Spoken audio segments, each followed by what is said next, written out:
We began The Thing with a Universal picture. White lettering over black, unusual because usually they have the Universal logo. Now we're starting the credit sequence in the first movie of what I'd call my apocalypse trilogy, The Thing, Prince of Darkness, and The Mouth of Madness. And sitting next to me here today is Kurt Russell. Yeah, this is fun. Check this out again. I haven't seen this movie for quite a while. One thing I really remember about this movie, John, was when we came onto the lot at Universal, they had a big welcome sign for Burt Reynolds and Dolly Parton. And I thought, yeah, boy, we're in trouble now. That was the best little whorehouse in Texas. Best little whorehouse in Texas. So I wanted to do something with the credit sequence here, but it didn't work out because of the DGA and the contract in terms of everybody having their name linked together to the title. But originally I wanted to have the movie start with the saucer coming through space, heading towards the Earth, and the title burning out. But I had to put all these titles instead, so it was a little strange opening, but it worked out all right.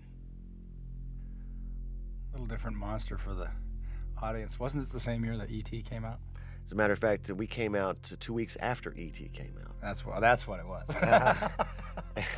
And theirs was sweet and ours was mean. Now you're going to see in a minute the main title burn through. It's exactly the same as the original Thing. We copied their logo exactly. Peter Coran did this model flying through here, this shot and this one. Excellent kind of beginning. This is the crash of the saucer back in the, I guess before man was on the Earth. It goes down into Antarctica. And here we come, and we're underway. We did this movie right after Escape from New York, didn't we? I was going to say, we did Escape in 1980, is that right? Yeah, it was released in 81. And then we did this in 81. 81. This was released in 82.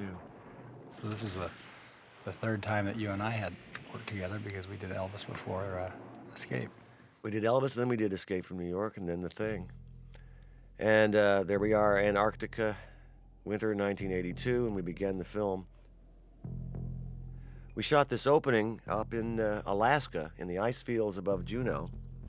And we started shooting this in June 1st of 1981. We were up there a couple of weeks, and we didn't realize when we got there that there are not many clear days, because when it gets foggy, when the clouds come in over the sun, well, you can't see anything. So the crew spent a lot of time on sleds going down the glacier and getting sunburned. Now, one of the men inside this helicopter was our first assistant director and your brother-in-law at the time, Larry Franco. And there he is leaning out. We used a helicopter mount. We used a car mount on this. It was one of the first times it had been done. Kind of an unusual feel to it. Now the set was built in the summertime, wasn't it? So that there could be snow on the That's right. Snow on the roof when we That's got right. to it.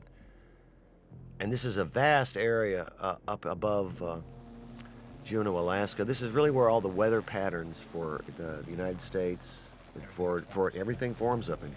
Yeah, wasn't this supposed to be the place where there was more snow than any other place? Than any other place ever. Now we're into the dog, and the basic idea behind all this, of course, now that we know, is that the Thing has already struck a Norwegian camp, and now it's on its way to the American camp. And all this was second unit photography. I was up there.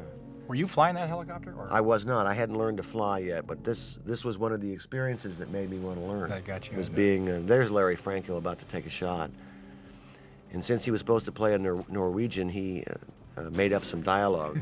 Schmergsdorf. Yeah. The only problem with this location was we couldn't get any beer. And so we tried to send the helicopters back down to Juneau to get beer and bring it up to us, but the Locals didn't help you out much there? they didn't help us out too much. That's cold, boy. It is. It really is.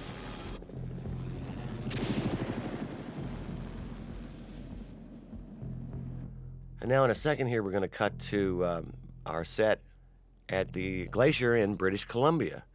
There we go. Oh, ma. There we are. It's cold. It's awful. And I think that's Keith David working on that thiocol there. There we go. Now we're in our sets inside Universal. And there's Richard Dysart, Will Brimley. And here you are, your introduction in the picture. Yeah. McCready, the helicopter pilot. likes to have a drink of J&B, but also he was fairly isolated out there. Didn't we talk about the Vietnam helicopter idea? that he had some experience and was probably an alcoholic now. And what was interesting about it was that here was this guy who was up in Antarctica with all these other guys who had their own problems for wanting to be up there, but this guy had to get a little further away than most. So here's a man with a problem in his chessboard. He was a true loner, and I felt a character who never wanted to assume the leadership role and was forced into it through circumstance. And I remember that when I came on board with you, the hat was already established because of second unit stuff. That was great. The big hat was something I really enjoyed. I don't know how you felt about it, but well, I had to live with it. I had to learn to love it. I appreciate that.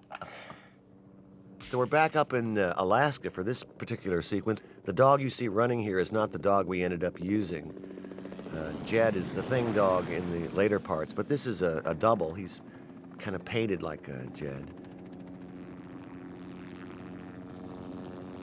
He didn't like this particular moment. Right there, the dog ducks because the helicopter is really only about 5 feet above him. That's amazing flying, isn't it, when you know how impossible it is to determine where you are? These bush pilots we had up there are pretty wild guys. I mean, what was it we called him? Lawrence of Alaska? Lawrence of Alaska was up there. This was the guy who was flying this. You went up one time and he gave you the controls and off you went. Yeah. I remember we were warned because this was all very near an edge. And it was impossible to tell some days, one step being the next that would be fine, and taking us one another step, and you'd be falling about 500 feet. What's he doing? Circling the camp. Here's some of the cast gathering together there. So Keith David and David Clennon and Charlie Hallahan, and I couldn't tell if that was... I think it's Peter Maloney was the other one. So here goes Nate, the helicopter pilot, into a kind of a thunderhead there. He comes around, and Larry Franco again opens up a little bomb. What is it? Was he Norwegian? Yeah, he was Norwegian. And we have a little shot here that he drops the bomb. We couldn't set off the explosion under the chopper, so it comes a little late there, but otherwise it worked pretty well. Nate does a quick stop on the helicopter. He pulls back like that. He's coming up. You can't really see it, but he's coming up on the ledge, shelf. Yeah. And he sets it down, and we're about to get our story underway. Looking at that shot reminds me of me forgetting to bring my skis up there. It was fantastic skiing, and nobody brought skis. That's Charlie, and yeah, that's... And there you are. I joined them there. We all developed a real camaraderie working together. Oh, God, that was amazing. In the middle of nowhere. We had some adventures that I think we really can't talk about. We had a hell of a time just getting there on that bus, I can tell you that much. You were yelling at the actors, getting them to put it back on the road. We had to get out of the bus and turn the bus. We had to push the front end of the bus around. It was so icy that we were able to do it. Norbert was very fluent in Norwegian, and off we go here. At the time this movie was released, this would have been in June of '82, it was considered a very frightening and horrifying and repellent film, and now we look at it and it's kind of a straightforward, tough, hard-hitting action picture with a monster in it. Really, our concern was about the paranoia aspects of the story. It was such a great story about that, wasn't it? 12 guys and finally knowing each other so well, and then finally getting to a point where you don't know.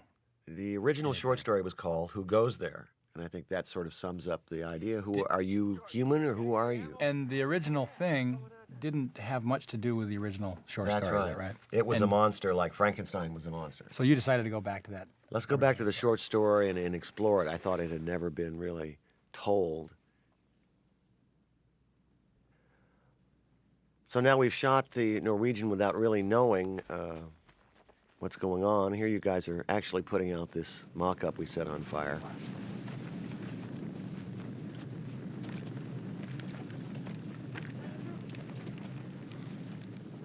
We started using some transitional devices here between this scene and the next one. Sometimes we do fades to whiteouts, and sometimes we do blackouts. And depending on the mood, we wanted to There's Richard Masser. Masser's coming up to talk to the dog, who's very nervous because we're all standing there as a camera crew. It's real cold, as you can see. The set was built by John Lloyd up there. Now I think we're going to go into a transition here. We did a lot of improvisation and rewriting when we got up to British Columbia to try to clarify some points in the picture. I remember it was so difficult to tell on film who was who because the characters were so many of them. I think Bill Lancaster, who wrote the screenplay, did a terrific job, but I probably screwed up as a director and not differentiating. Peter Maloney and Richard Dysart are in this scene together, and both very fine actors. Tom Waits. And here comes Wilford. Will Brimley, who is one of the great all-time people. US number 31 calling McMurdo. Yeah, he's they broke the mold there, didn't they? And Will is the real thing. I mean, it's impossible for Will to ever do anything phony. He's really who he is. Get a hold of somebody. Get a hold of anybody. We got to report this. He's a long way from those oatmeal commercials here, isn't he? I have a real affection for Will. He's a terrific guy. And you want me to reach somebody. So we're in the sets at Universal here, and here comes TK on his roller skates, and we're about to get into our first kind of big dialogue scene. He's a funny guy, TK. Maybe we had war with Norway. He is funny. I've seen TK a number of times since then, and I must say, he's just a joy. I was wondering when El Capitan was going to get a chance to use his pop gun. And there's Keith David there in the background. How long have they been stationed there? And Joel Polis is over there. Various characters who are basically down in Antarctica working at a scientific institute. And David Clennon, who usually plays the lawyer, got to play kind of a mechanic who wants to be a helicopter pilot. So his idea for a character was he got out of drug rehab, and he's now trying to live a real life. Well, they got to us. Nothing we can do about that. Oh, yes, there is. I want to go up. In this weather? Bennings? I remember taking Keith and TK down to this hider to get Hyderized. Hyderized. Yeah. I still in my wallet right now Do you at carry this it? moment. I have my Hyderization card. I've never felt my throat close off faster than that. I was near death when I got Hyderized. Hyderized is basically you have to drink down Everclear, and then they light the glass on fire. It's pretty wild. Loaded with kerosene. I count 15 cans. This is real snow in a real storm. We had some unpleasant shooting times up in British Columbia. I fell asleep one night, and it was around 30 degrees below zero with a wind chill. There's a nice whiteout transition, and we're into the next scene. And really, one of the dangers, Kurt, as I remember, is a whiteout. We actually got stuck in one trying to That's get down right. the I forgot about that. You were in one helicopter. I was in another one. We were on our way to punch in until the pilot found his way back. And then we had to ride down on the bus. I remember you talking about that from having talked with the helicopter pilots about it, and I thought, how bad could a whiteout be? Until we got into that one, and I realized there was absolutely no visibility, zero visibility. It's like being in the inside of a ping pong ball, trying to find your way out of it. And I think this is where I got the. this is the incredible scene where what we have in the helicopter is a dual control system, and you're in one seat, and the real pilot's in the other, and he's lifting you up, and then all of a sudden gives you the controls of the helicopter, and you see it sort of start to wobble. It did. That ground fell away fast, though. Boy, it went from 5 feet to 5,000 feet pretty quick. Here you are, and he's in the left seat, and you're looking around, and you're going to pull it in and then take it up. You really have your hands on the controls here. He's helping you get off. There you go. It looked like I was flying Very there without good. taking control of it. And at some point here, he gives the control to you. I thought it was actually a pretty good maneuver. We'll see. Oops, I got it now. And he's pulling in a lot of power to come up around there. The pilots we worked with were bush pilots in Alaska, and they were fearless, kind of wild men. I remember the pilot we had in Alaska offered to crash the helicopter for money. So now we're into kind of a quiet sequence as we discover the dog has a secret. Knowles, will you turn that crap down? I'm trying to get some sleep. I was shot today. This is TK's domain, huh? TK's domain, now we're kind of shooting the sets. I think also one of the problems was to make the location realistic. It's really a kind of prefabbed building that they would have, and the rooms look a lot identical. I remember you had to be able to blow the actual structure up, and we were living in it a lot of the time. Yes. So it was always 31 degrees. And it was Couldn't be extremely anymore. cold. One of the great parts of working with Jed, the dog, was that once he got to know the crew, you could do a dolly shot with him and he would not look at the camera or the director or the crew. And here comes the dog. This is quite an amazing shot. He's doing this all by himself. The dog hesitates at the door. He's not looking at the camera. He looks in, he stops, he checks out somebody in another room. He pauses, then moves. He doesn't look at us as we pull back. Look at that, yeah. Then he stops and stares, Look at that. waits, and in he goes. Yeah, Amazing that's work hard. for an animal. How many times did you guys do that? 4 or 5. And he just was got right really, away. really good. Fade out. Now we're into a second unit shot here. We have a Bell Jet Ranger going by, and yet when we cut to the interior shot, we are actually in an A-Star. We had 2 helicopters on location, and through the A-Star, coming up here in a second, it goes bang. You have more view through the front window. I see. The helicopter pilot, you are on the right seat, but it's really the pilot, and these Was that a second unit shot? That's a second unit shot. And now we're back in British Columbia, and we've already blown up the compound for the end, and here you come landing in, you and Dysart. So we had to revamp the set to make it into the Norwegian set. Now you see what a helicopter looks like when it comes down really quick. It hits the wind and the heat, and it spins around a little, and down he comes. A lot of power from those rotors. He sets it down, and in a minute we're going to go onto the soundstage at Universal, and John Lloyd's sets, I must tell you, in this sequence were just gorgeous. It was so weird too because it was so hot. Remember, it was 105 degrees outside in Los Angeles, and it was the exact opposite of what you experience when you go into a walk-in freezer.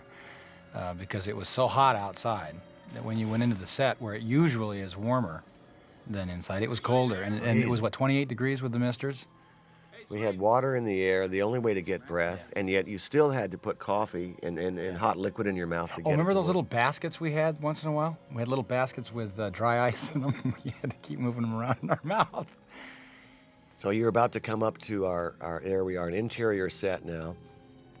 And Dean Cundy's lighting is spectacular here. The value difference between the snow and the outside light and the interior lights are very moody. This is your basic kind of haunted house walk. Was a lot longer originally in the script, but we cut it down to move the story forward. You make some discoveries here that later on are going to aid us in the story. It's a very beautiful shot. Here you have a lot of contrast in Dean's lighting. He did an incredible job. Really did. It was a great look on this picture. And this stuff was tough to do because everybody got sick from those misters and from being cold. It got to be a grind, didn't it? This got to be a little bit of a grind with the flares and the smoke and the cold. This was tough. I have to admit this was a tough show. It wasn't pleasant physically. We were all pretty tired. The music that's going here is from a composer that I've been an admirer of, Ennio Morricone. And it's a full orchestral score. It's very beautiful. And now we're up to Rob Bottin's first rubber effect shot. And I remember when we all first shot this, we were rather dubious as to whether this was going to work. It actually turned out all right. It looks pretty different in real life than it does on film, doesn't it? It sure does. In real life, we all thought, my God, what is this? But we managed to capture on film the idea that a man is frozen, he's committed suicide, and he slashed his wrist, and the blood is frozen really fast. You do freeze pretty quickly there. But when we all saw this on the set, we thought, oh, Lord, this is not going to work. I remember Rob always coming in, it seemed like, with more of that gel.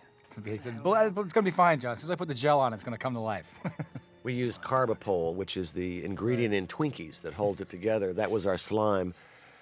And Rob was discovering what the monster was as we were making the film, so we had an occasional on-set experience that was rather depressing. We'll get into that later, but here you are into another section of the set, and you're about to walk into one of my favorite moments. It's a nod of the hat to the original film, in Hawks's version, they brought in this big block of ice, and the thing gets out of it. So we wanted to put a block of ice in ours, and you discover it in another room. This is all phony snow, and it worked pretty well. Roy Arbogast was our on-set special effects man. Did a terrific job. That was tough to do. I remember a lot of dialogue about that because that was going to be throughout the whole movie. And if that would have been bad, it would have looked so phony that you wouldn't have been able to stick with the story. Let's hurry it up. I'll check out the last few rooms. And I remember you make this walk down the hall there, and as you come out the door, I remember when we were shooting it, you're really pushing the breath. It was cold, but you just, there you go. You're really selling that. Might have started with a cigarette there. I don't know. Might have started with one smoke before. You're still pushing it pretty good. I like that. And now you see what we don't see yet, and we're about to introduce that element for Dysart's going to come down and track back. Really, yeah, that's great. there we are, revealing the block of ice, and again, a beautiful set. James Arness's bed. Yeah. It was a great set, wasn't it? Another pullback situation. Yes, it was, and extremely beautifully done. This was perceived at the time to be a film that was, I don't know what the word is, cruel or something, but I think maybe more, it was a somber, serious film. There wasn't the kind of humor that you began to see in action movies and horror films. It wasn't jokes. We were taking the characters and the story extremely serious. Yeah, that's right.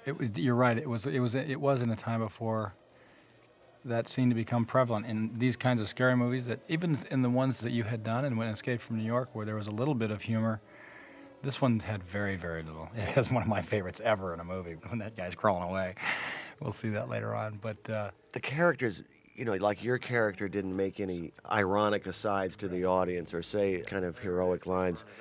We all played it and committed to being very believable. We rehearsed the actors. You know, remember we had rehearsals for 2 weeks where we would play the scenes.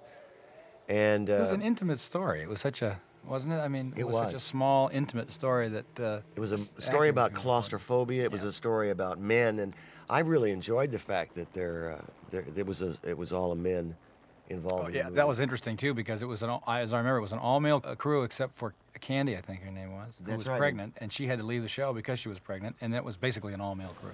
All of us. It just created an interesting situation, though, I thought, because there was no posturing of any kind, because there was nobody to posture for. No, we were all pretty equal on the show. Yeah, it was very interesting.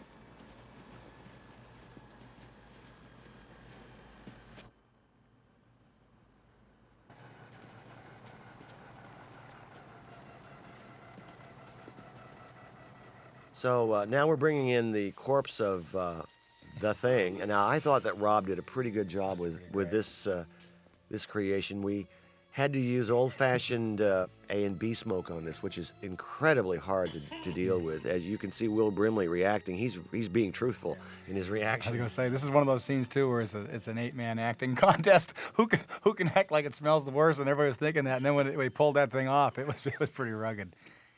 And yet you guys are still there. You're still hanging over it. Because this smoke is extremely pungent. They've changed it now in these sensitive times when people can't handle cigarette smoke anymore. Yeah.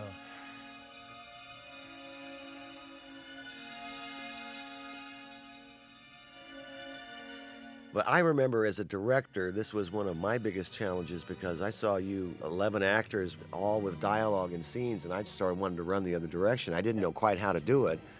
I learned. Isn't it the toughest thing there is to do as a director? To take 9 or 10 people around a table.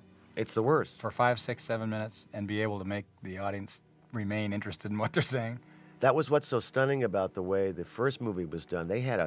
I watched it again, they had a 36 shot. They had 36 people in a shot. And there's a meaningful look from you there. Interesting, how long did it take you to grow that hair and yeah, it was a long time. I was a year or so because I think the last movie I'd done was Escape. You had it already. I had it already, but I had to cut it. I remember I did that play and I had to cut it short. That was after. Or I guess that was after this. That was after the thing. That's right. So it was in between that. So Tommy Waits is not paying enough attention to getting his message across. We start to learn that no one is listening to them. Their storms have shut everything down. and they're doing autopsies. We're about to cut to one of the delicious shots that the audience was repulsed by. Basically, what you have is a kind of a rubber creature where Brimley reaches in and pulls out some fresh liver. Yeah. Brimley, having been a real cowboy, had no problem and was trying to tell us what it's like to. He's just skinning a deer there. That's it. That's basically He's all just there skinning is. a deer. Look at how he sells it. He kind of squishes it around and Yeah. brings it out. Attaboy, Will. It's really true, though. got I into can remember at this time the audience was beginning to have a tough time. And basically, when we get to the dog sequence, they really had a tough time. The dog sequence drove a lot of people nuts. There he goes. Now he's really selling it for you. But But Will to give loved it a his sense character. of reality, too. I mean, well, what is good about that is without that shot, this doesn't hold the same punch that the. And you've got to take this stuff seriously, I feel, in order to make this movie something more than just a kind of a creaky monster movie. Basically, what you've got in monster films is that you have a guy in a suit. You end up there.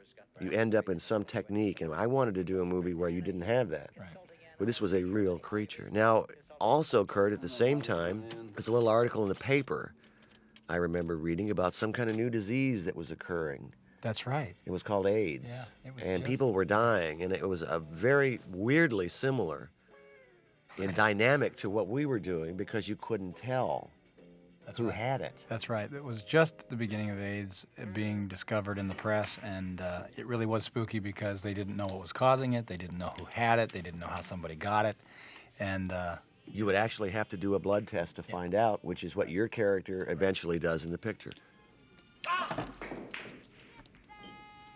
So now we're about to get into the dog sequence, which is the first time we really strut the thing's stuff and show that it's. I love all the interplay here of some of these guys. You just noticed Charlie looking at the dog kind of strangely, and everybody had their own little thing where they gave you a little bit of story just sometimes with the way they behaved. Because the actors, you guys were so committed to character. Yeah. You were and that so was- committed yeah. to telling the story. This was a difficult sequence to shoot because anytime you have a bunch of dogs and you introduce this dog, who is a tremendous acting dog, Jed, he comes in and he's pausing at all times, his trainers.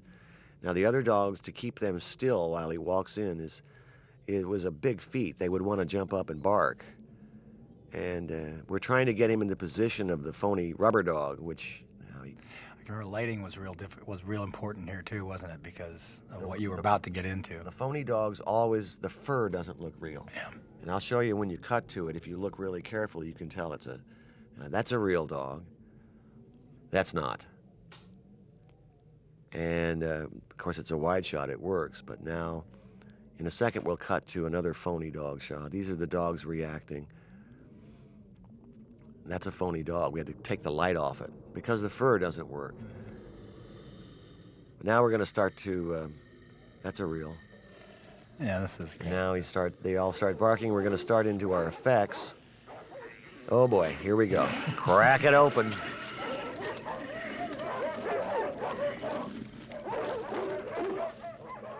I love this because now that time has passed, you can look at this and you can see somewhere the organism, what other planets it's been to, what was there, what was on those planets, what did it run into that it had to imitate. And it's imitated every life form it's been encountered, so who knows? I mean, that it becomes a crab worm dog with its head split open. It's pretty bizarre.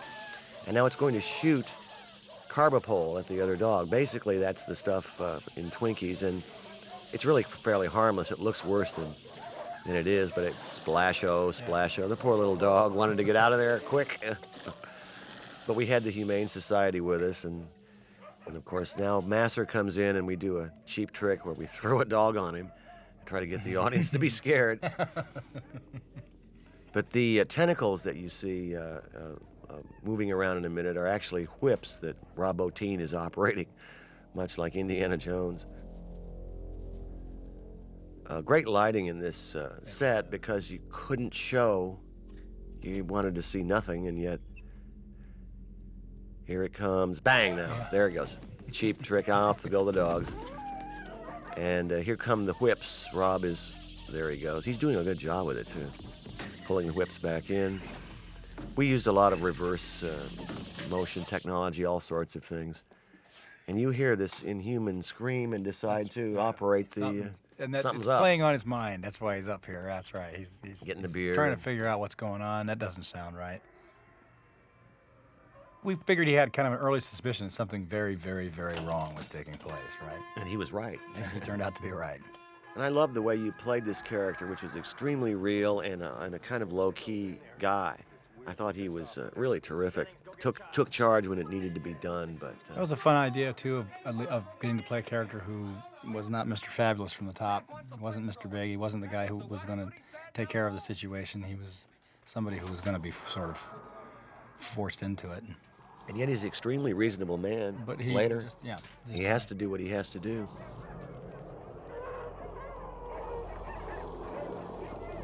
So we're about to see some more trick effects. Now some of the Stan Winston effects are about to take place. That's when Rob was busy trying to pull off the schedule. He asked Stan to come in and do this particular monster, which worked out pretty well. We shot this much later in the schedule. There are a lot of folks underneath the set operating this whole thing. And of course, we're looking at black gobos there with big white X's on them. You guys are seeing nothing. We're seeing nothing. And this is a reverse shot. We actually pull the tentacles in. That's a pretty horrible little reverse shot here of a phony dog getting covered. And off you go. Let's try the shotgun first. And that's pretty good. Shoots a little goo out. We discovered that the audience would accept yellow goo or purple goo, but not blood. They got upset if the thing was too red. That was a tough moment for Masser, I think, having to stop me from shooting whatever this was. I mean, you gotta be kidding. Look at that. There goes the hands up to the ceiling to blast through, and this was, I remember, the first time we ever used the real flamethrower on the set. We had two models, one that wouldn't shoot and one that would, and Keith David's running in to save the day, and he actually gives it a blast with a real one. We were all rather nervous about this. And here comes a very strange, there's eyeballs in it that are opening up, and It's pretty tight quarters here, because if he turns any direction with that thing while it's on, you weren't going to have time to get out of the way. That's correct. Look at that. Now, I love that plant, because that was some other planet. And now we set the set on fire, and then you guys run in and put it out. And as a matter of fact, you played a practical joke on me one day after you had used the flamethrower. After lunch, there you were standing with bandages on your face and the crew around you, and you said, "John, I got burned, man. I can't work anymore today." I had to stare at everybody's face to see where. I know they're kidding me, but where is it? I don't. Everybody was pretty good. It was a pretty elaborate scheme. It took getting to the whole crew and half an hour of makeup. It was great. You look like the Invisible Man, just these eyes showing. It was fantastic. So now we've discovered, the audience and the characters have discovered that, in fact, we're in deep trouble here. And they're going to try to figure out what to do. Will, I think, his favorite moment in the film was opening this up and pulling out the thing underneath.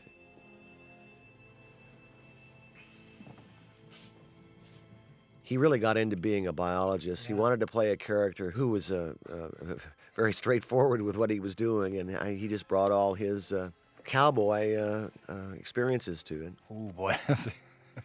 He told me, "Al, you know it stinks when you open those things up." I once asked Will, when he was doing a scene, I said, "Boy, that's an incredible performance." I said, "What are you thinking about?" He says, "Oh, like picking up my laundry." Look at this thing. What was this? It was just a sculpture. Just a sculpture, yeah. And wrapped around it is basically, it's like foam rubber. And we're pulling it off to reveal another thing underneath. It's like a Chinese boxes. You keep opening them up, and there's something more underneath there. Yeah, he's finding worlds after worlds here, isn't he? Yeah. We're trying to indicate that this thing keeps imitating like all the way down to its core. There's nothing about it that's original. Imitates them perfectly. When this thing attacks, And we're going to go to the time cut, but Brimley's explaining the imitation. and in the process shape its own cells to imitate them. We found it really difficult to get across to the audience something that's rather simple, which is the life cycle of this creature, that it can imitate you, and one organism can become the entire world. And again, it's a scene for you that you had to do with 12 people standing around a table, after the previous scene of 12 people standing around a table, and you got to somehow make it interesting for the audience and different. This to me would be the most difficult stuff as a director. I just don't know what I'd do here. I always was fascinated to watch and see how you were going to break this up, how you're going to move the camera and stuff, because there's just nowhere to go. There's nowhere to go, and it's thankless kind of stuff. Now, this is a scene with Richard Masur and Will Brimley, and Brimley's performance here is just incredible. His subtlety and his suspicion that something is going on, and Master's very low-key indication that maybe I'm not who I appear to be is the beginning It's of really where the movie started. Right? our movie begins. We really could have begun the movie here, I suppose, by starting the film with a discussion of the creature and then having this happen, but It is the subtlety of the playing here that it's the acting. It's the acting. Let the audience It's the think characters. that, wait a minute, this is just starting to fall apart. One guy's getting suspicious of another, and the other guy's getting real defensive about it.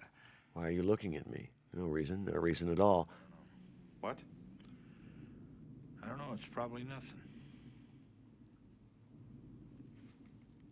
It's nothing at all.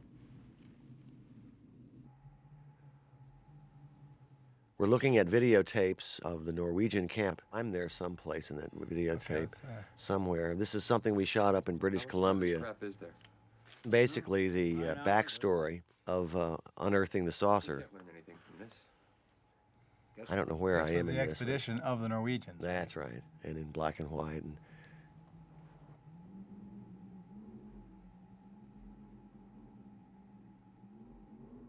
And we're going to dig and plant charges and so forth. And There's Donald Moffat and Joel. Peter Maloney in the background there. This was a matte That was painting, great. trying to show the saucer under the ground. This was a Whitlock special. And then the explosion that comes in a little bit is another Whitlock special. It was great that he was able to come through for us. Whatever it was bigger than that block of ice you found. And we're basically, there we go. Yeah. There we go. And then the kind of fades around a little bit.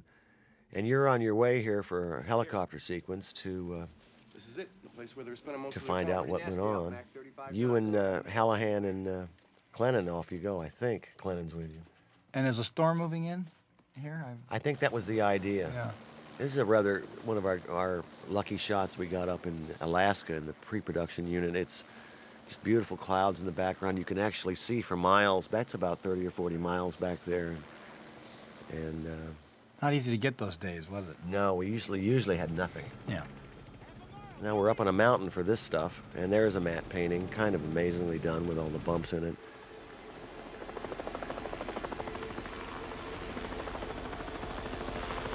Now we're back to our second unit, and we're landing.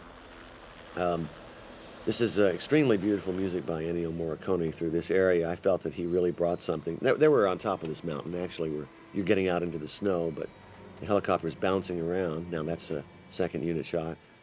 The music is really stunning through here. It gives you a sense of foreboding and dread. Now you're coming up and looking down a real glacier. Yeah. You're looking down, and what we have there is a matte painting that Whitlock oversaw of the original saucer buried in the ice. Now it appears that the three of you climbed down the wall, but in fact, some stuntmen did it. And I think our helicopter pilot was. Was he one of the guys Yeah, he was going one of the down? guys going down, and That was a long way down. that's a real shot in the background as they start down. In the foreground, we matted in the painting, but here you go. That's a huge side of a glacier, and that's all ice. It's all real. Down to go. This was one of those sequences where we barely got the footage.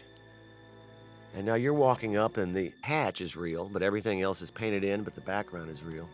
I love shots like this. So the hatch we had there. You had the hatch. Now we cut in close to you.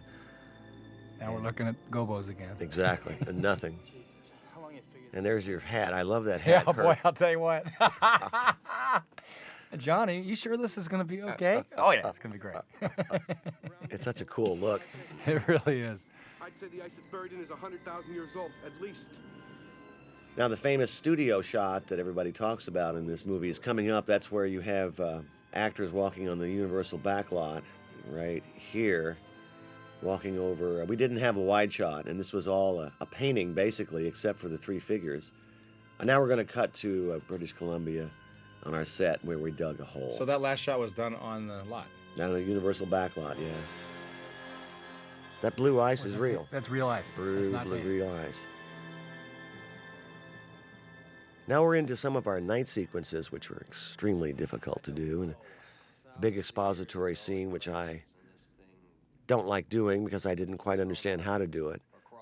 I had a shot that dollies back and shows more of the room, and Dean Cundies was upset at me because we had to pull one of the walls. He was afraid that would violate the third wall thing. If the camera goes further than the wall, the audience knows it's a set. It's about this time, too, that as a screenwriter, you'd start worrying about the audience saying, well, why don't they just call somebody? And that's, of course, why that stuff took place earlier where the radios were going down. Practically own South America.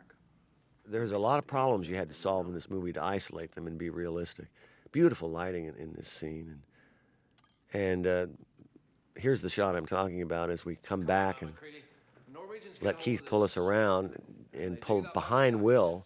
Since he was against the wall, Dean was afraid the audience would know what we did. I said, well, it doesn't really matter. We got to do it. Let's do it anyway. Now, Donald's character was he was sort of the guy in command, right? He was the leader of the pack. But you always felt like he was slightly out of place being that leader. He's such a good actor. He really is great. We'd done The Newland, which was a television series in the early 70s together, and I was really happy to be working with him again. Made great friends on this show. I made really great friends on this show, and I'd been working in the business, I remember at that point, 21 years, and they said, you know, Kurt, you got to do a play. And they talked me into it, and I did one the next year, and I was really glad I did. But these guys were a great group. John Wash, a friend of mine from USC, who designed the graphics for Escape from New York, also designed these graphics, trying to explain the life cycle. The thing takes over one normal cell, as you can see, and we still didn't get it quite right, but it doesn't matter. And strangely, at the time, Kurt, when we previewed the movie, we got somebody on the card said that this kind of technology doesn't exist and wouldn't exist. This kind of animation graphics. Oh, really? In computers. Huh. And it's strange. Now you look at it, you see how crude it looks. Yeah, it's crude. Looks like an old game of, what was that? Pong. Yeah, yeah. It's a Pong game. Pong. Asteroids.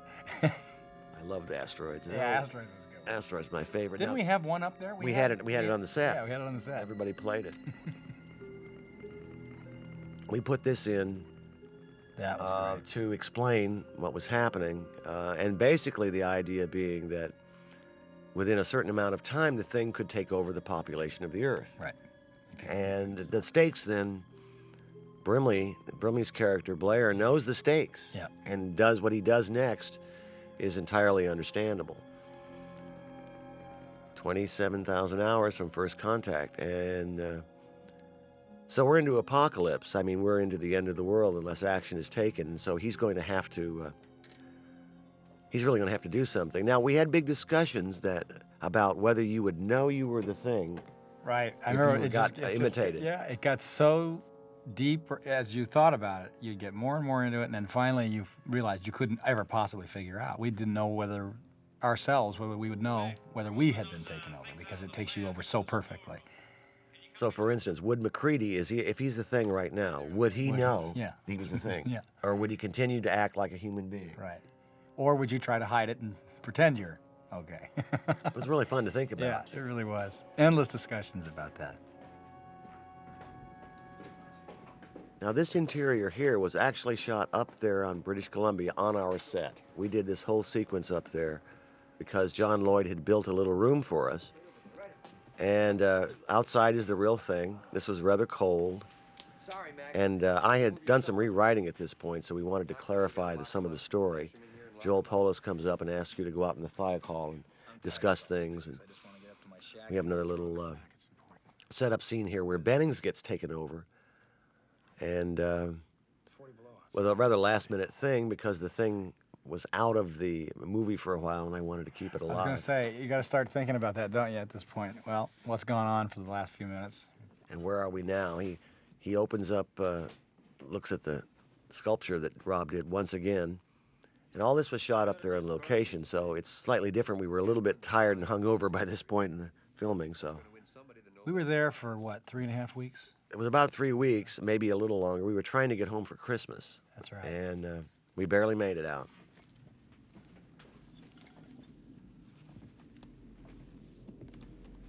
That's a great shot there. That old horror movie stuff where the monster's moving. And basically, the thing is still alive. They haven't discovered a way except to burn it yet, and they can't really kill it that way. We had some tentacles. Rob gave us some rubber stuff to take up with us. Oh, that's great.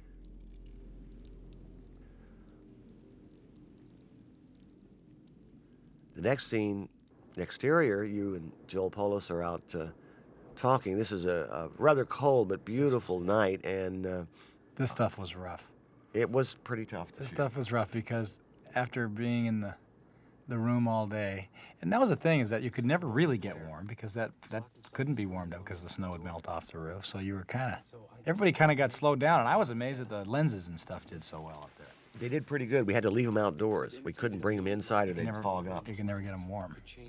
But you guys were, what I loved about it was the actors are always ready to go. Yeah. Always ready to go. They loved this movie. They really did. And committed to playing it and getting past the extreme difficulty of the conditions we were working under. Some of us were living in just huts down the hill, and we'd have to come up the mountain every day to location. And it was something else. The ride up the hill was pretty exciting in itself. And was it 26 miles? 26 miles And from... every mile there would be a cutout where a truck could go outside because the ones barreling downhill never stopped. Couldn't stop, That's right? So they'd had those walkie-talkies and they'd call out their checkpoints. And when they got close, the one going uphill would find the next nearest dig out And they'd- get in there Get in there quick. Because the truck coming down is not going to stop for you. And to make you know that it was all true, remember every once in a while you'd see those trucks that had gone down from falling.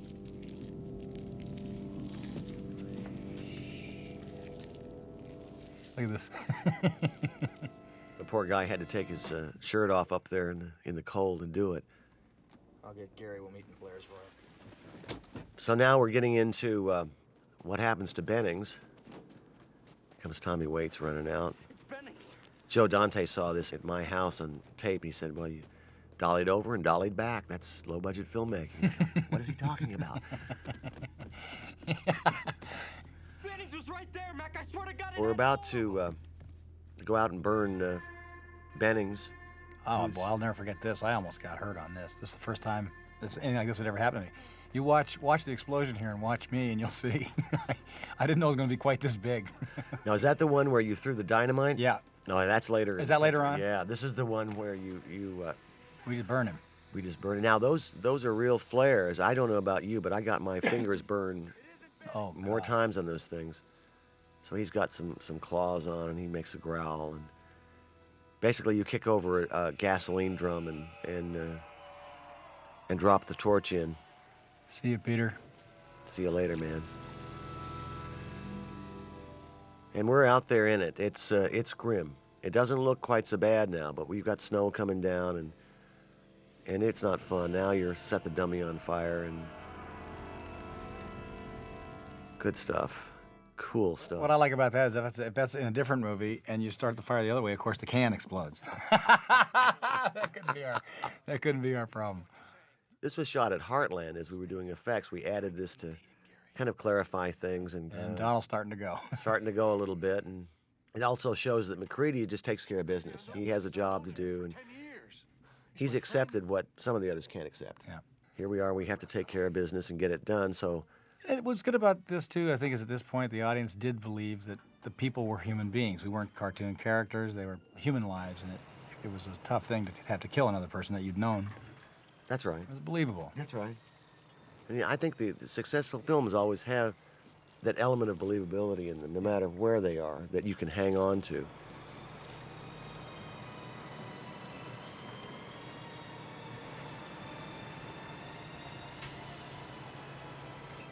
Here you actually give a pretty good goose with the old flamethrower there.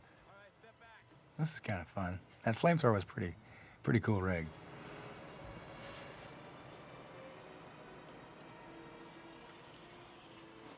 There you go. Boy, that gas came out of that thing.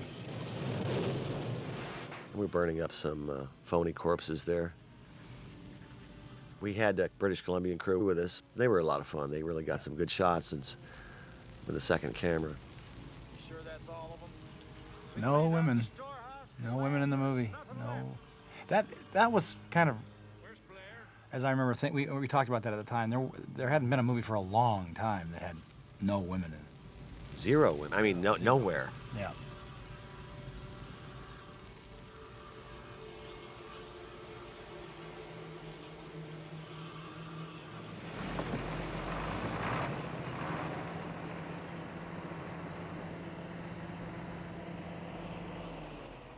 I love the lighting that Dean did with the blue lights. Those were actually from airports. Oh, They're really? airport markers. But the deep blue of them was really spooky on the snow and very pretty. The lighting's great. It really is beautiful. I can't find Blair. Now, Joel Polis is explaining what's going on and Trying to get through everyone else in the and who he can't find. And this is a moment in the movie where we take a kind of a pause. Trying to figure things out. Now that people are getting real suspicious, he's getting suspicious of me. It's a bad scene. Yeah, the intimacy of the movie, I think, starts to really take hold here, and the fact that these guys are stuck up there together and there's nobody else around.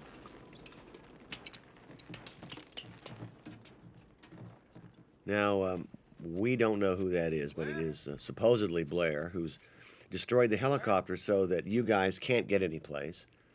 And he's going to destroy the radio so you can't contact anyone because he's convinced that all of you or one of you is the thing. It's one of those scenes where the similarities of the wardrobe worked well for the screenplay because Who's who? who's who. Kind of a spooky shot of a helicopter under a tarp. And we don't know why you find that flashlight there. But we do find it. And so we can do this little trick here.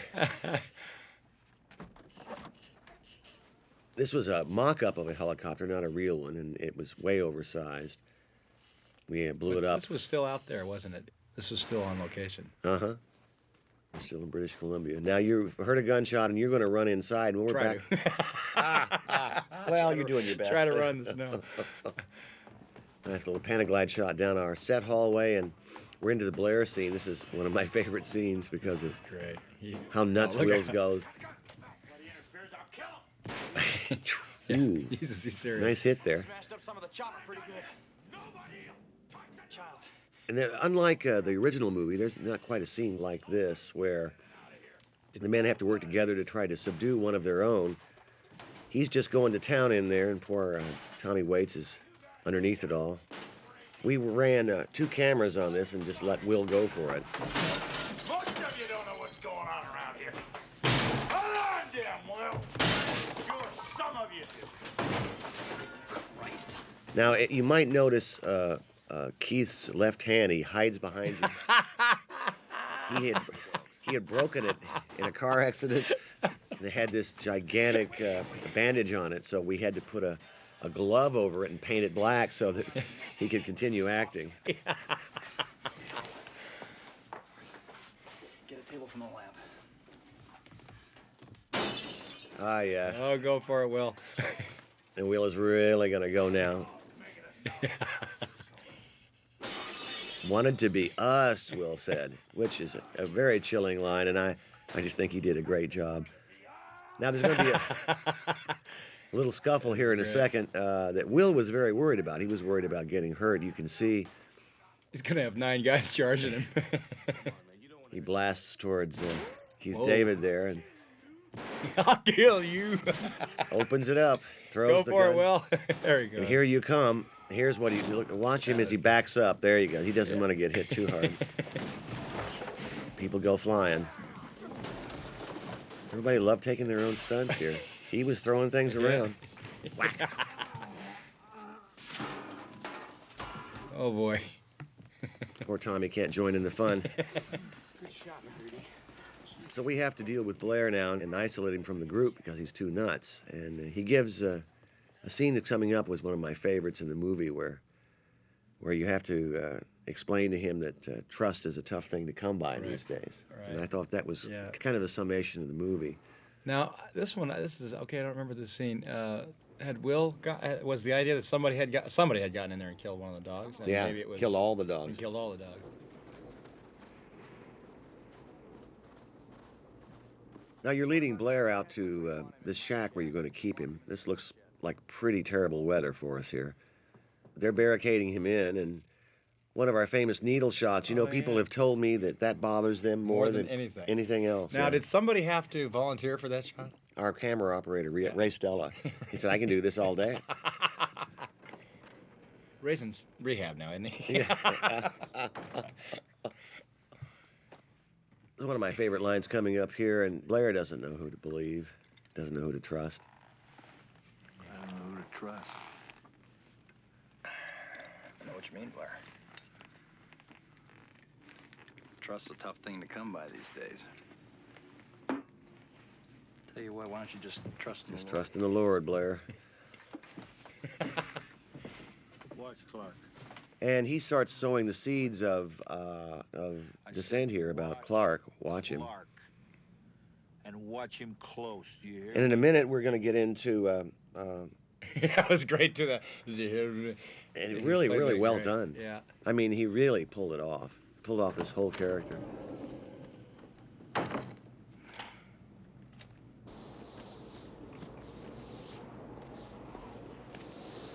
Now, radio's gone. So are the choppers. Yeah, we're completely cut off. All we can do now is hole up till spring, wait for the rescue team. No, we don't wait. Somebody in this camp ain't what he appears to be. So right we're now, outside discussing some sort of a blood test. Is there a way to take care of things? If I was an imitation, a perfect imitation, how would Again, you know one it of was our really really bad days in terms of weather. I remember when we looked at this halfway through the movie, thinking of all these guys looking the same. It was going to be very difficult to discern one person from the other. About a blood serum test. What's that? We could take a This was sample the of each scene that person's got blood. everybody talking throughout the whole movie. We never figured out. You could never figure this out. I know. That's what got you. And we talked about the ending of the movie for the whole movie. So the blood test scene, actually, when Richard Dysart discovers the open bags of blood and all the men come into the room, is probably the biggest nightmare scene for me as a director that I've had. That day I arrived on set and I found all of you there, ready to act with lines. I had no idea what to do. I had never been confronted with that before. Standing looking. It was terrible. We're coming up to that scene in a moment. This is fairly easy, though. This was a limited number of people. It's still always difficult to, in the amount of time you have to make a film, to make sure that you cover a scene correctly. I probably shouldn't use the word cover, but so here we move up to the dripping blood, and we realize now that somebody has sabotaged all their blood supply, and now we're into my nightmare scene. Well, who's got access to it?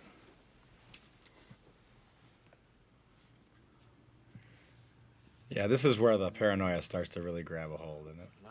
It is, and it's as you can see from the lighting, it's kind of dark and shaded slightly, and we creep to the right here with the camera and revealing Dysart, and he begins to distrust Donald Moffat, and Moffat begins to distrust everybody. So it really turned out to be a terrific scene. But did I have a clue of how to do it when I got there in the morning? No, I had no idea. Right away. Great. When was the last time you used it? Huh? A day or so ago, I guess. I suppose somebody could have lifted it off me. Oh, That's The paranoia is the glue that holds the movie together. It's, of course, I think the most disturbing thing for the audience. That's what bothered them so much. And I always felt the characters reflected their time just There as they go. Yeah. Hawks's original movie, his characters reflected theirs. This is the time that we are living in. Yeah. It really is where the movie shifts into third gear and starts on its way. There we go. Now we have a confrontation where it's a battle for leadership. But when you have men under these conditions without leaders, just like any nation, Survival of the fittest. Yeah. it comes down to a real grim scene. Gary, you gonna let him give the orders? I mean, he could be one of those things. And this was a difficult scene again for me to stage because of the shape of the hallway. I had a T shape, and I had to get all of you in there. Right. On the floor. It seems so easy to direct movies when you're looking at them and thinking about them, but boy, to get out and do it is tough. That's right. The taking of the gun here was a turning point in the movie where you. This was the first. This is what we talked about the first time where you begin to see McCready assert himself. Who everybody can control. And he really doesn't particularly want control. He just wants to kind of survive the situation. I give you my word, I did not go near that blood. So Gary gives up his command, but tries to give the gun to someone else. Clark and Childs have a little fight over it. Charlie Hallahan is not prepared to take over. He's a little too scared. I can't see anybody objecting to you. Yeah, but who's it going to go to? Goes to Norris, but Norris refuses. I don't think I'm up to it. I'll take it. Like hell you will. Be somebody a little more even-tempered, Childs.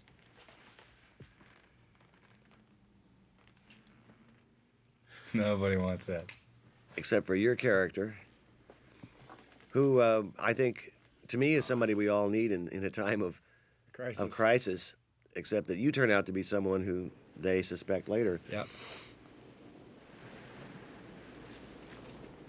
At this point in the movie, it gets completely claustrophobic. As night hits, we really don't ever come out of it. It's a lot of doom. And we're now doing a scene that we shot up in our location that we kind of wrote when we were up there. Time to burn the blood. Burn the blood, and you give a little speech about that's right. what we have to do. This was the moment where I felt McCready took stage and really explained to the audience what was going on in their dilemma. That was the one thing that we didn't have at that point. That's right. Forgotten that too. You also came up with the final line for the movie too. Well, on location. We talked about it forever and ever, didn't we? We just how are we going to end this thing? How are we going to end this story? But this scene does set that up.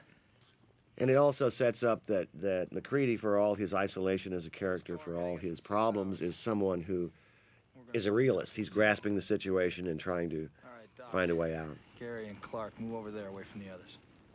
So we're laying in there's a storm, we're laying in that they're trapped, and kind of laying the ground rules for the last part of the picture. You know, it's at this stage of the game where I like to look at a movie and try to, hopefully the movie's allowed you to be able to say to yourself, now, if I were there, what would I be like? What would I do? What would I be thinking? I think we'd all love to believe that we'd rise to the heroic moment. I'm not so sure. Yeah. I think I'd probably be on the floor crying, kicking my heels.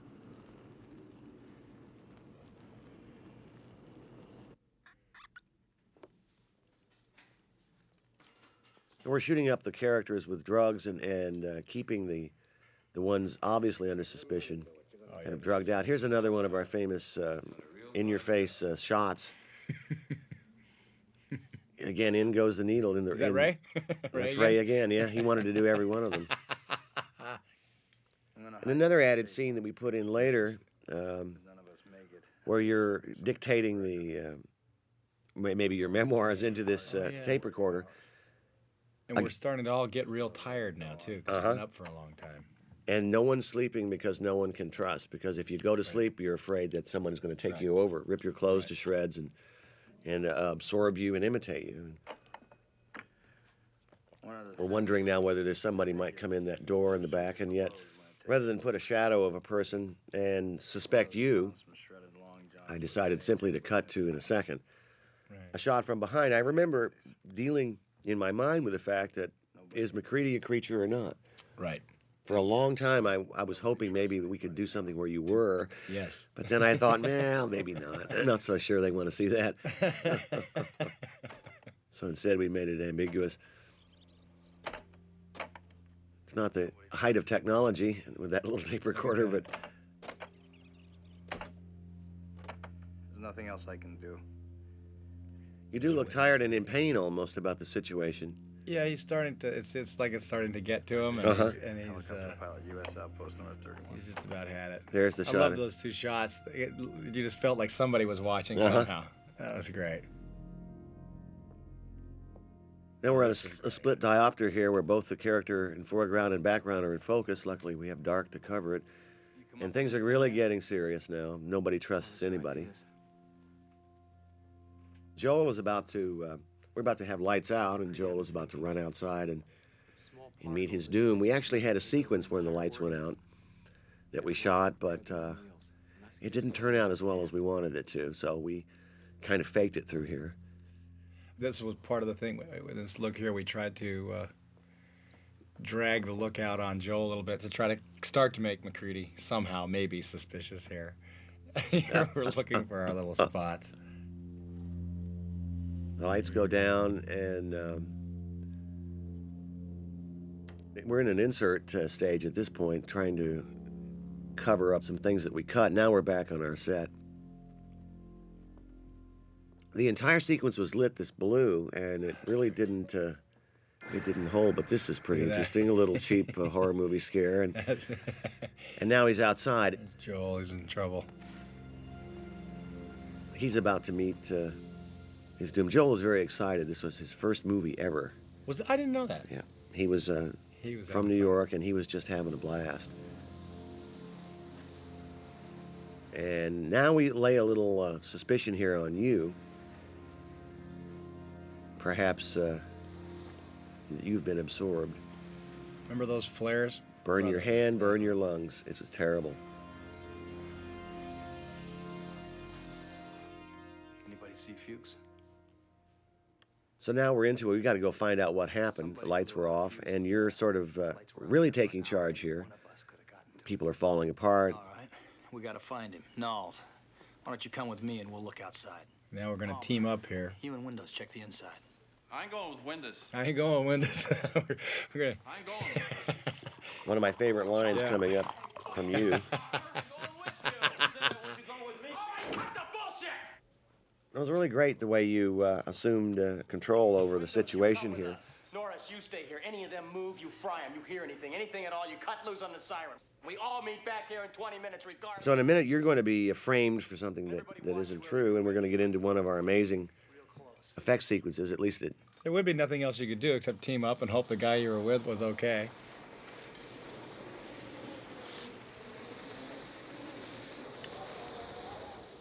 That was, we turned the Ritters on for that one. Yes, we did. It was unpleasant enough, but we decided to get a little wind going. Hey, Blair. One of my favorite scenes. This is where I think Blair wants to come back inside. He has her hangman's rope. A little touch by Bill Lancaster. Funny things. I hear funny things out here. Will's performance here was hysterical. I've used it many times since. It's so great. It ain't Fuchs. I'm all better now, and I want to come back inside. I'm not going to harm anybody, and there's nothing wrong with me. And if there was, I'm all better now. This was actually shot on a soundstage at Universal, and you're selling that flare pretty good there, Kurt. You have it right up against your I know, face. it's not, I was going to say, Kurt, can you get the flare a little bit high? Well, you know, I'm doing the best I can here. Setting my beard on fire. Yeah. Yeah. Oof. Oh, well. Man's got to do what he's got to do.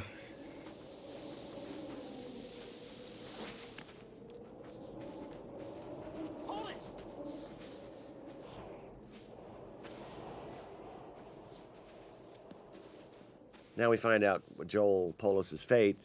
Fuchs ran outside and was, we assume, absorbed by somebody or somewhere or something. And how do we know? We see his glasses. Right. By this point in the film, one wonders how these guys are going to ever get out of this. It's like this incredible disease that's spreading. But it's also their emotional state. Right. No one trusts anyone. Yeah, I think that's the end of Fuchs. Now they're trying to figure out if you'd have time to commit suicide before before it could take you over. Great! Now what are we gonna do? It was an interesting situation to be up in a location like this.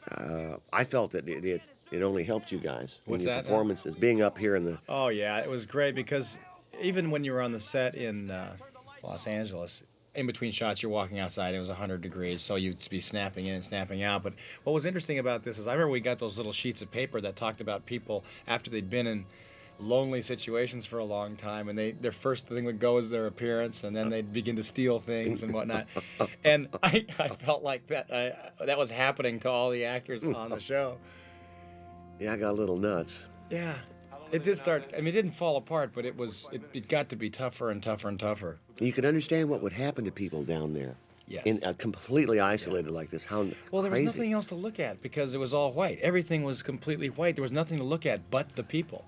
The inside of the set is very bland. There's Yeah. nothing to see here. It's all functional. So what would happen but your face? It was interesting. I remember some of the conversations that we had. You really find out a lot about somebody very quickly. The crew, the actors, everybody.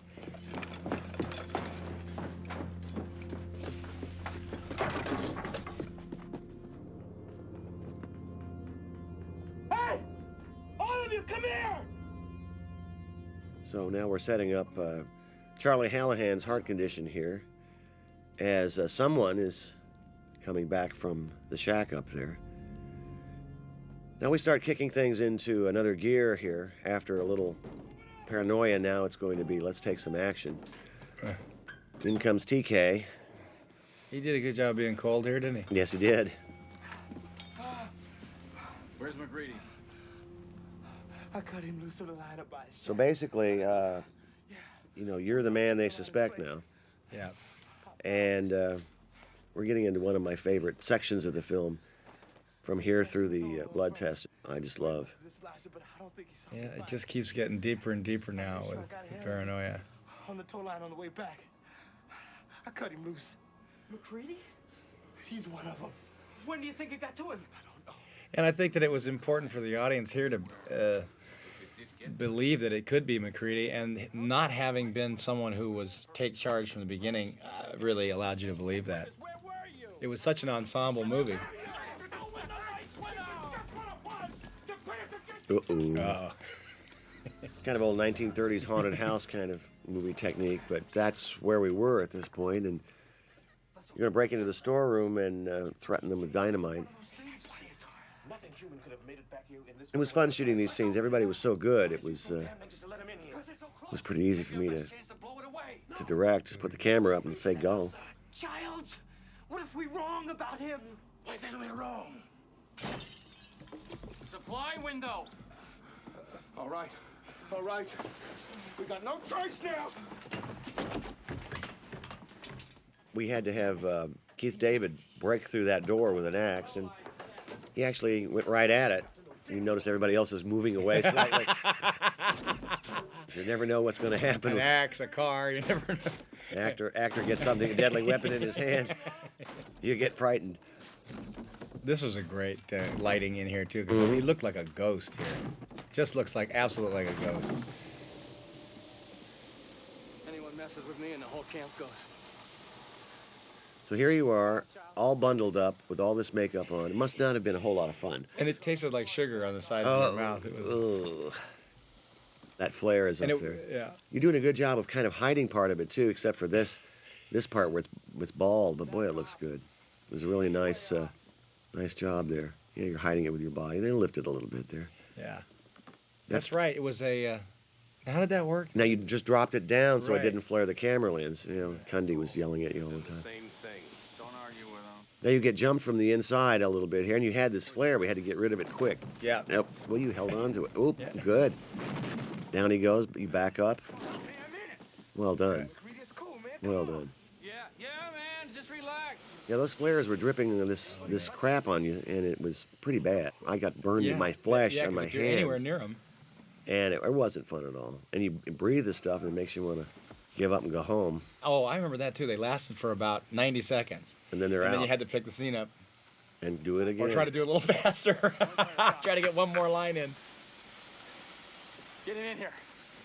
And bring the others. Now nobody gets out of my sight.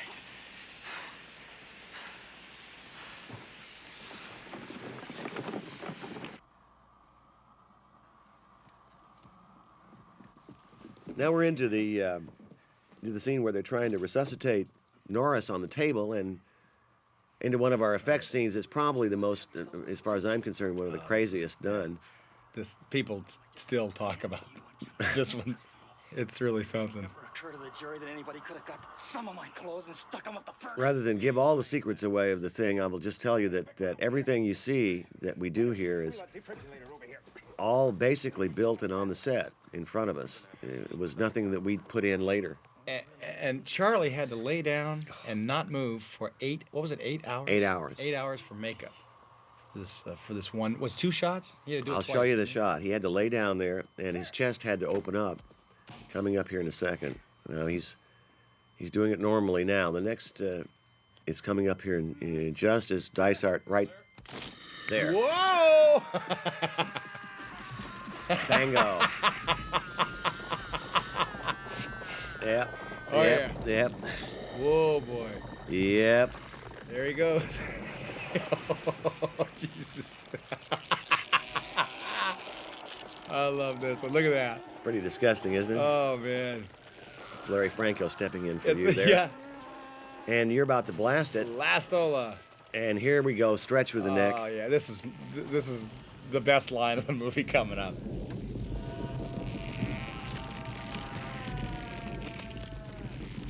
The head moves away and goes down to the floor. Just wild. This was all on an insert stage later after we'd finished the picture, and so we shot you here shooting away and burning earlier, and then we put this in later.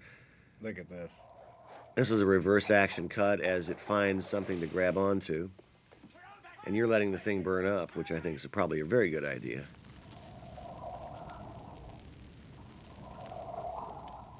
The head pulls itself across the floor. It's about to grow some other appendages and start to move in a minute, which is, I think, a kind of an incredibly genius idea.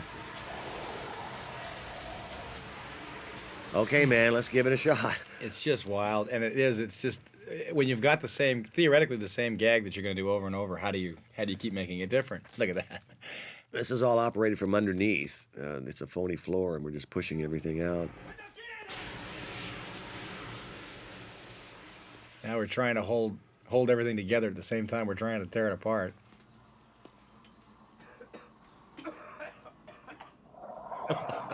It's pretty bizarre. I never have seen anything like this in a movie before or after. Now we have a little radio control thing in the background that's crawling away. This line here is my favorite. You gotta be fucking kidding. Oh, man. And that's another one of those live flame bursts that you did. Yeah. And we put the set on fire once again.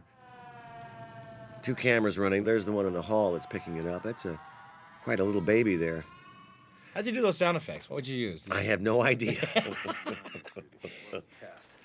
Windows. Here we are in my favorite scene, Kurt. This is the reason I wanted to make this movie, was the blood test scene. The blood test scene. I really liked the conclusion that McCready came to, and I liked the build-up. It starts earlier before everyone's tied up, and Clark gets his comeuppance. We had to be real careful with this. When he charges you, you had to shoot him point blank. Yep. So we used a quarter load, as I remember, but still, we were all really worried. And it was a headshot, wasn't it? Yes, it was. Yeah. And he was right next to you. This is great. Because this is where they were getting down to it.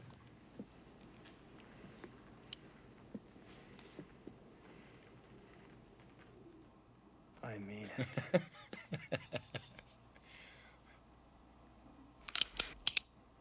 Real dramatic moment, and we're going to do this in one quickie bang. That was tough. Yeah, I was really worried about it. Yeah. But it worked out. Yeah, it was tough. This is bullshit, Mac. Finish it, Palmer. They're dead, Mac.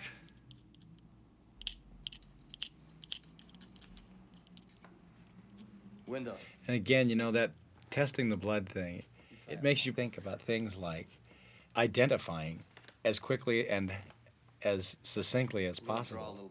It really brings it up when you think about it. I mean, in this case, identifying who the creature is a moment of surviving and living. And it's about life. And yeah, we're beginning to understand, too, that thing just wants to survive. And it's an organism. It's just like us. We could go to another planet and eat plants, and from the plant's point of view, That's this right. horrendous-looking monster. And the issue that McCready comes up with, which I like, is that he realizes that there is no individuality in this creature. Right. That every cell is an individual on its own surviving. That it has no feelings of wanting to work for a group. It doesn't have any instincts above its own survival. And he figures out that if the blood screams, well, guess what? You're a creature. Now, we spent a long time shooting this scene. God, this was hard because of the way the stuff was rigged up. Yep.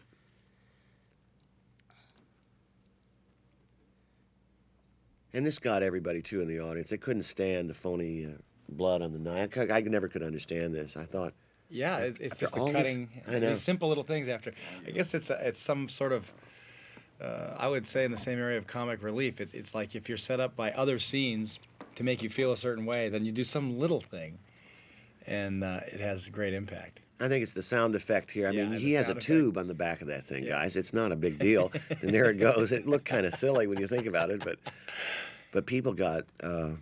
they wussed out on us and got real. It did. All these things did pile up on the audience. I remember at the time they just they were couldn't shook. watch some of They this were stuff. shook by it. And one of the reviews at the time called me a pornographer of violence. Made me think about my career then. Yeah, right. Well, I don't know what I'm going to do now. Actually, when you look at it, I mean, I think it's done very subtly. I mean, it really is. It's not. I mean, the monster is so insane that it seemed easy to me to get past the monster and into the story of paranoia, but at the time it didn't. It was. They criticized us for not having women. Yeah. For being all men. Right. And they criticized us for having a lack of hope. Well, just one of the, they haven't found a cure here yet at this point. No, and I always felt that there was something uplifting about these men who were trying, struggling, and then in the end willing to give their own lives to stop it from spreading to the rest of the... At least that would give it a chance. And of course, I always thought that at the end, when we see that too, it'll remind me of it, but they couldn't let both of them die without being burned. So one of these guys was going to either have to make a move or torch each other if they were truly going to save the world. And you and I could never figure out how to do it. Yep. Let's try the Doc and Clark.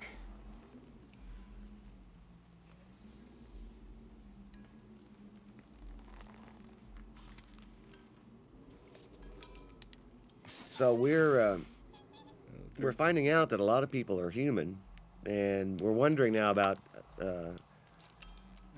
your hypothesis that the blood's going to do anything. No one really believes you at this point. At this point, I suppose we can tell now. That's a phony hand with our gag already set up, and I wanted to establish it in a cut early so that you wouldn't think about it. Right. And because it is definitely a phony hand. This is pure nonsense. Doesn't prove a thing. That's phony baloney. You were the only one that could have got to that blood. And we're about to crank this baby here and get going. Django. Whoa! Hello.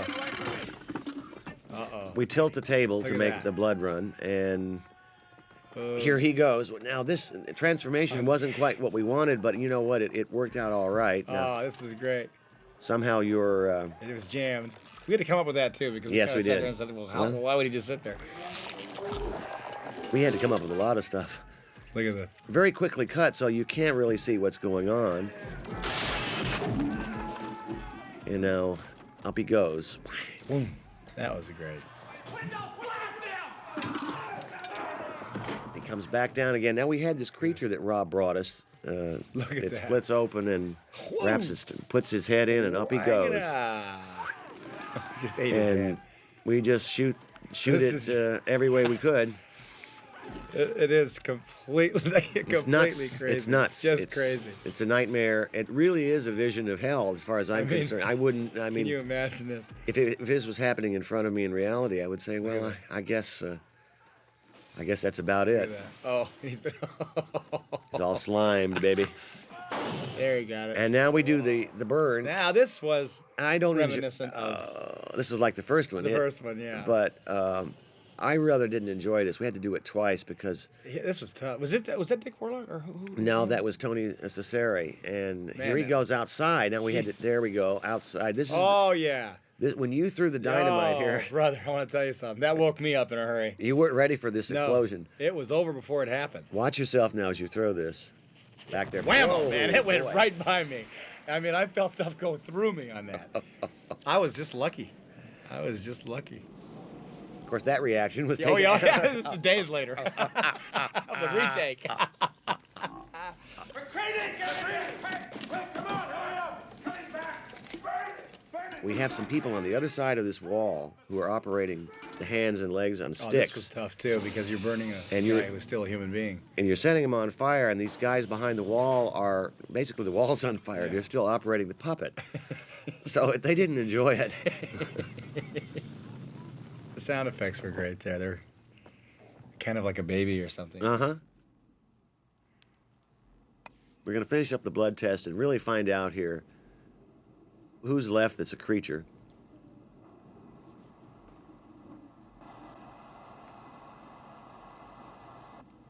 Let's do it.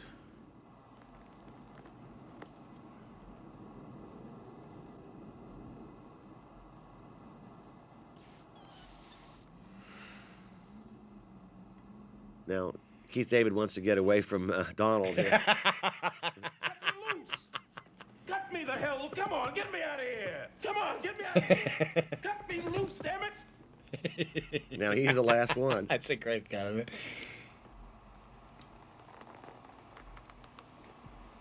And here comes the end of the blood test, and I must say I was very happy with how the scene turned out. Here comes Donald's line. I thought, well, if you guys, the audience doesn't want comic relief, I mean, here it is for you. Time. I'd rather not spend the rest of this winter tied to this. Kind of a perfect summation.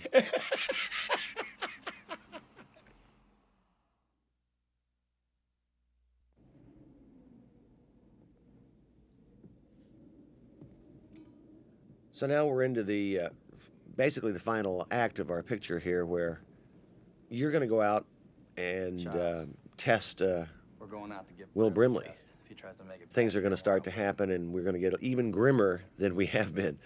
Right. Now, the stage is set, so there's only one more to find out about. As long as you guys could stay together, you're pretty clear. Now, that's a Ritter scene at night with wind blowing. Oh, and it was blowing. It was hard to walk up that thing, I remember.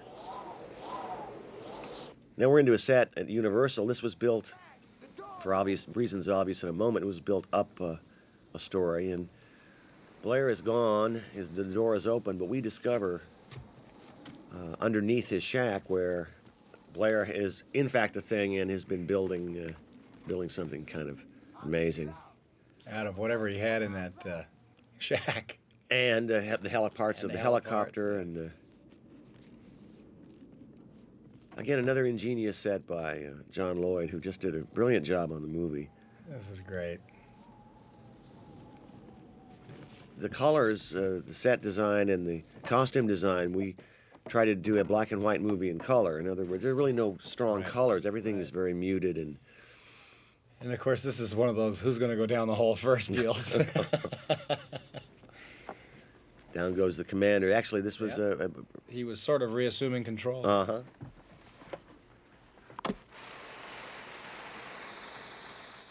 Now we're down into our little set under here that... oh, boy. And, again, it's not fun to creep down this with those flares. They really are...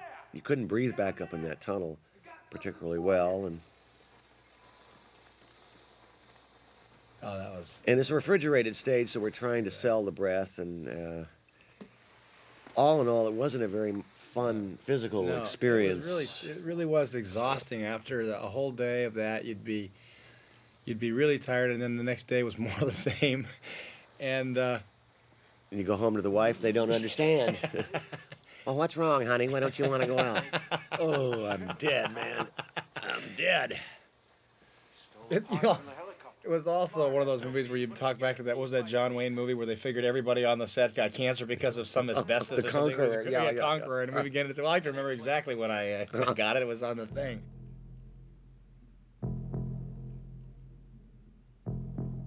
And now we're showing you back in the compound that, in fact, something else has happened there. with Childs. He was actually standing guard, and now the door is open and he is gone. So things are getting really grim here. We're going to blow up the saucer, and actually, this is the kamikaze mission coming up. This is the suicide mission. We're going to shut the place down. Ooh, that looks grim. And out comes Childs, who staggers around. We don't know quite what's going on here. Now, the lights are going to go off. When the lights go off, it's going to be all blue and dark. The generator is shut down. I still can't decide whether Childs was a creature or not. I know. I thought that was... I cannot decide. Yeah. There was no way of telling and no way of ever knowing. The only question you could say was, why did he leave his post?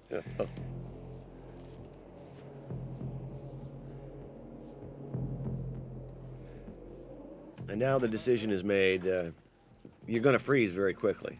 And you would, too. And in reality, it wouldn't be long, and you guys would be toast. All you could do is start setting fire to your own surroundings. 100 below in here. Well, that's suicide.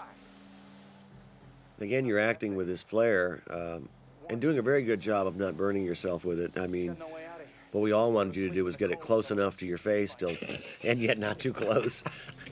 What can we do? What can we do? What do we make? In a moment, we're going to have the tractor. We're going to blow up the shed first, and blowing up this camp was an experience I'll never forget. Yeah, I'll never forget it as long as I live. I could not believe what it felt like to blow shacks that big. This is also in the movie where you've told the audience it ain't going to be a happy ending.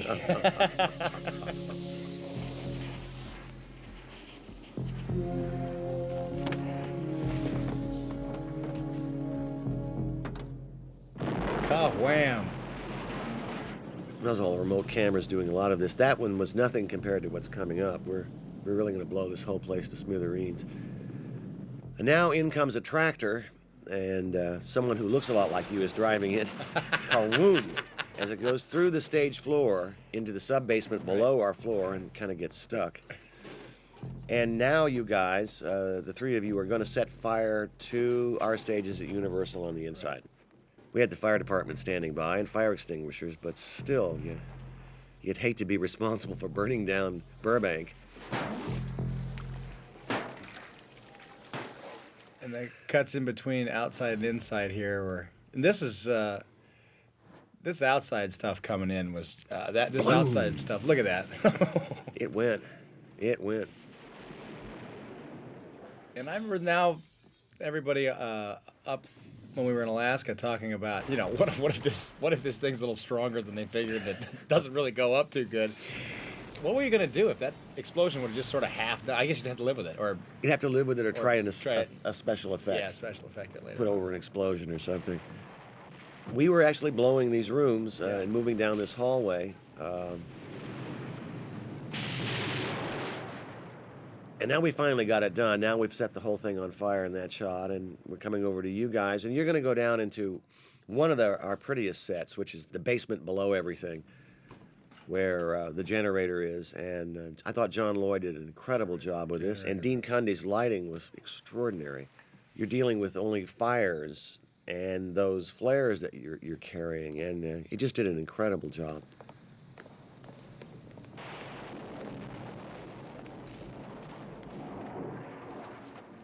This was being shot in sequence, John, or was this? I don't remember now. This we shot before we went up to Alaska. That's right. Yeah, we shot all our interiors, and then we went up. Now that's a sound stage with this whole underground built and refrigerated. Yeah. And the steam coming out and the flares and smoke. It really was unpleasant, but looked beautiful for us. We have water dripping down as the place is melting. Actually, it was a very big set. These little tunnels go in various places. It was a weird scene, too, because, these three guys are now in their coffin, getting ready to do themselves in. I always thought this was a whole lot like an old World War II picture where, you had to carry out the mission because for a greater cause. And I felt... It's gone, McCready. The voice of doom. Oh, boy. All right. We got to bring this whole place right down. We're going to find out in a moment what happened to Blair. He's going to make a brief reappearance. Originally in the script, I believe he didn't, but yeah, that's right. You brought him back. we brought him back just to let the audience know that he was in fact a creature.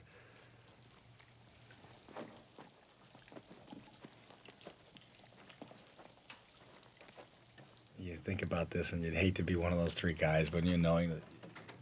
What are you going to do? What are you going to do? You're dead. Now we're into a really neat part of the set, which we assume that this area has, gotten so cold, and this is the junk that they've put in there. And really, everything is lit by the helmet he's wearing, and it's very moody. And great spook coming up here, huh? This was the scene in which I asked Will Brimley what he was thinking, and he said picking up his laundry as an actor, which gave me some insight into him. But, he takes his job very seriously, and he's a really terrific actor. That is great. Around the corner he comes, no cheap horror movie scare. Reverse shot, done with Donald. Look at that. And that's the laundry scene. Look at that. That's actually Rob Bottin's hand and Donald Moffat's face. It wasn't the most fun to do, but Donald was an old trooper and really a pro. Out in style.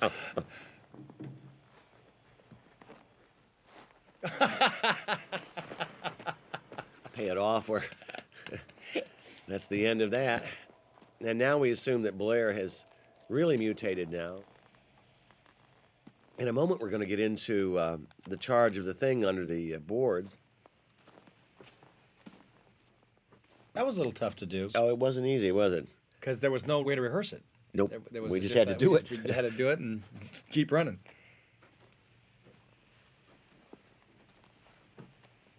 Now, TK disappears here, and you're all alone. How's it coming there? Dum. I said, how's it? I always thought this particular period through here where we took a beat and you're ready to blow the place, and it was really nice. You don't know quite what's back there, and Cundy's lighting is just sort of suggesting little things, and it's what's in your mind more than anything else. And I suppose if I could have gotten that hat back on your head, I would have been happy. Thanks. I do appreciate that. I never let it go, though. It wasn't leaving me. And basically, we had a track built under the set with a big ball that was compound roped off and pulled. That's actually, I believe that's Dick Warlock preparing for his stunt. This was so weird because there was no way to rehearse it. Here it comes. Here it comes. Multiple cameras coming towards you. Here goes Warlock and takes a dive. You land, and up comes a Randy Cook animated a creature here. We ended up using parts of that part there, and this blast up, and then we cut to our biggest monster effect. 50 people were operating this from underneath, and it was a last-minute thing. The big boy. And out comes the dog. We were kind of. Do they all come out here? All the things that it's. Kind of. There's a dog, and then there's a half monster, and it's Blair, and it was pretty big.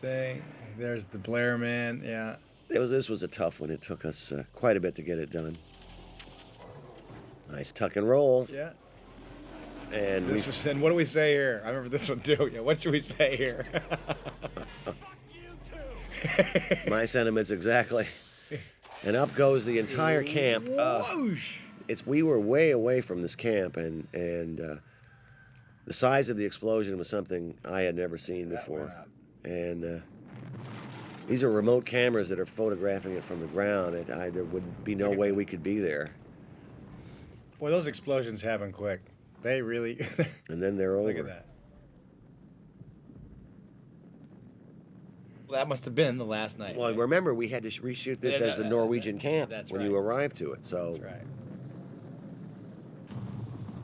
Now we're into the final moments of the movie, which we discussed and talked about. And we just didn't know. We said, do you know if you're the thing? Does it know if it knows that you know you're the thing? And on and on and on. And how would you stop it? And And as a director, you know, you would say to me, these guys can't let themselves live, John. They have to kill each other. And I would think to myself, well, I can't have you two burn each other as the end of my picture. So you came up with a final moment.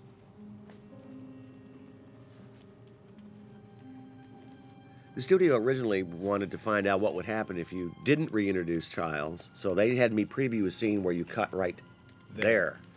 And wasn't there some talk about a helicopter comes in? They've arrived, and you don't know that. That wasn't it, guys. We have to end it with our guys. It was generic. The ending is generic to what the movie's about.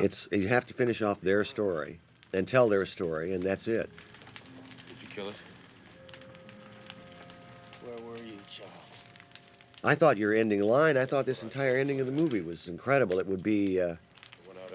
It would be what I would want, and.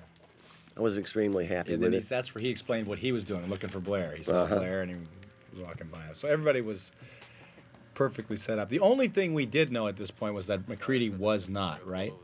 He could have been. Yeah, that's true. That's true. Here we go again. I mean, he was just. We didn't see him for a while.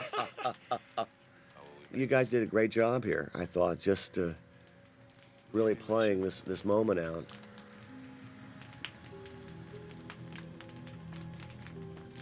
Worried about me. If we've got any surprises for each other. And as the light is kind of getting darker and darker on you, I don't think we're in much shape to do anything about the two men are going to freeze or die or something. They both got a weapon. They can kill each other. What are we going to do? Why don't we just wait here for a little while? And I thought a great line, and I'm extremely proud of the film. I think we pulled off a movie that's lasted longer than we may have all thought. Yeah. And it's been kind of fun to sit and relive it. It's fun. It is to bring it back again, and it's fun to see this movie. And you know, it's funny when people watch the movie. That's what they have. And interestingly enough, we can never have that experience because we made it. But what we do have that nobody else has was the making of it, and that's the great joy. Yeah, there's a lot of joy in the whole process of making movies. Just kind of being there and going through it all together. Especially in this case, we all bonded as cast and crew, and really worked hard to make the best picture we could at the time. And the experiences that we all remember now are really our reward for the film. You know, it's like a kid. You do the best you can with it. That's right. You send it out into the world, and sometimes it does okay, and sometimes it doesn't. But you got to finally throw it out there, and it lives on its own. And it was disappointing. I remember at the time to watch the movie not do well in the theater. But I must say, over the last 13 years now, it has been a great pleasure to have people come. It's movies that you do like this, that you put a lot into and you had a lot of feeling and you thought it was a really good movie. When people come up to you on the street and they say, "Hey, The Thing." I know, it's a great feeling, isn't it? It's a great feeling, yeah. It really is. You know, it's like, what is it, Ron Ryan's Express, if just one person enjoys it, then you feel like you. This was a fairly apocalyptic film. It did have a downbeat, or I guess you could call it ambiguous ending, but that was the ending for our picture. You know, you can't really order up a happy ending when you're dealing with something like this. I suppose we could have changed it and have one of you become the Thing, and you could have burned him and then walked off like the lone cowboy. It's such a great story. Who's going to win? If we go to another planet, we are trying to survive as a species. If we end up having to go to another planet to try to do that, we certainly hope that we survive. And absolutely. That one was simply doing the same thing. It was doing the same planet. exact thing. And who's to say? I guess we'll just have to wait and see what happens. Hopefully it'll be us.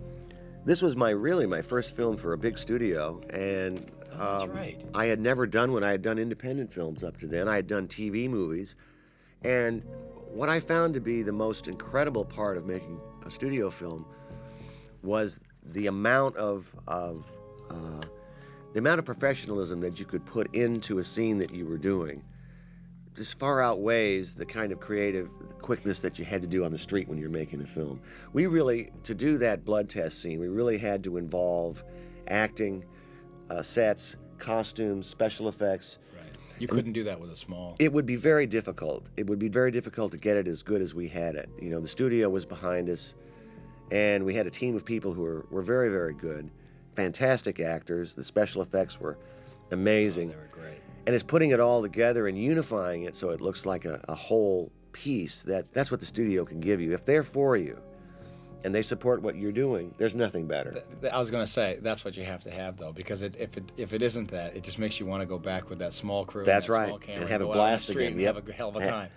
And that's the other side of it. If they're not for you and you're playing political games, then it can be real hell. But it's terrific, the people that we worked with, and looking at it again, it just makes me all the more proud of the film. And I just love sitting here with you and talking about it. I know, it's Kurt. a blast. It's fun to see these with you again. We got to do this for the Escape from New York. But seeing this again does bring all those memories back, and the fabulous time we had, and the great time that I had making a movie with you, and they can't take that away from me. Never. So listen, guys, we'll see you at the movies, and thanks for watching.